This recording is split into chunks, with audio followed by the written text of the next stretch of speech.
So I just noticed the signs that you got from the river to the sea, Palestine will be free. What does that mean? Well, it's quite self-explanatory. Needs to be. Well, it's a little bit more complicated than that, isn't it? Because I guess what I mean is, how would that come about? What would happen to the Israelis, etc.?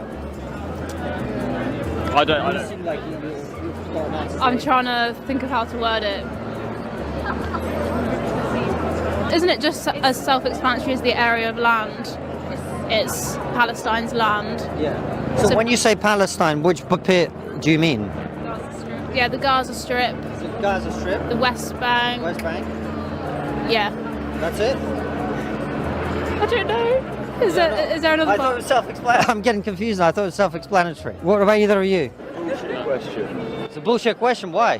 Well, tell me, why is it bullshit? I'm not fucking getting involved in this, but it's so like Is everything inflammatory. right? No, it's just really inflammatory. Asking what that sign means. Yeah. It's inflammatory. Why is that? Inflammatory there. I'm not getting involved. Okay. All right.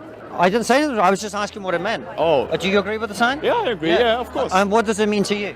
Palestinians to be free, you know. Well, it says Palestine, so I was asking them which bit of the area. Yeah, the people that are being oppressed, for them to be free, you know. Yeah. Gaza, West Bank, them people to be free. Yeah. Gaza and West Bank. Yeah, all Palestinians in general, you know, because we know that what's going on.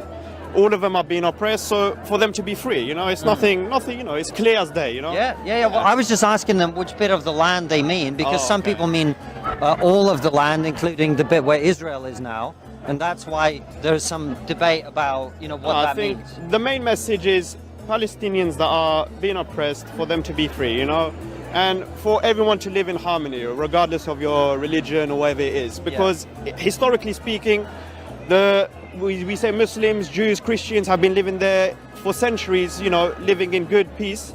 But when early in recent times, all of this issue has been going on, you know. But I think it's How long would you say this issue's been going on? as far as I know, obviously I'm not as educated on this topic, for example, with other people, but for roughly around 75 years, since I think the mandate from 45, just before, after World War, I think is when the issues, you know, when the British came and started cutting up lands and taking the lands of the Palestinians, I think that's when the issue started, you know. Well, yeah, before that you had the Ottoman Empire there, which had very strong control over the area.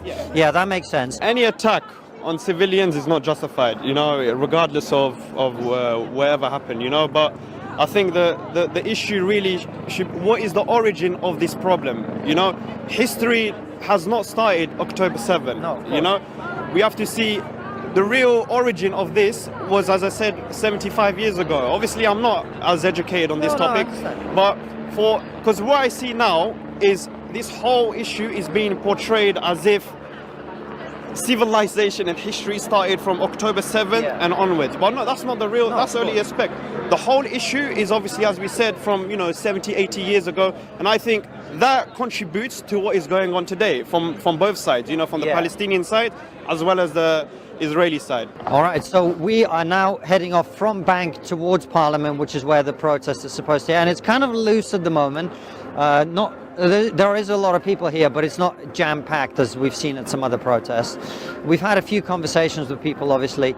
Very interesting takeaways. I mean, when you talk to people about what, let's say, from the river to the sea means, a lot of them don't really, you know, we had one group that said it was self-explanatory, and when I asked them to explain it, it didn't really happen. Build a new Workers' Party, a socialist alternative to Sunak and Starmer for a socialist intifada. Yeah. What's a socialist intifada? If I'm being honest with you, I just got this at the stand over there.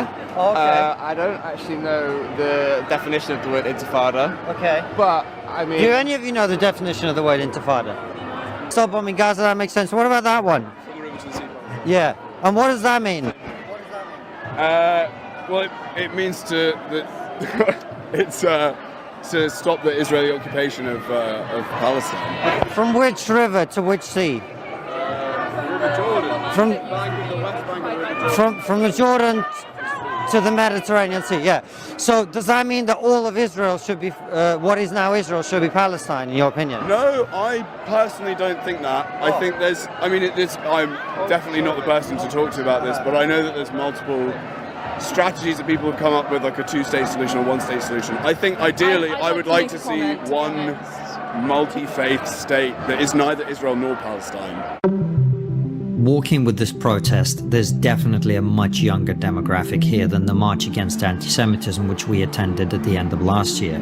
That matches up well with the evidence which shows that young people are more likely to support Palestine than Israel in this conflict.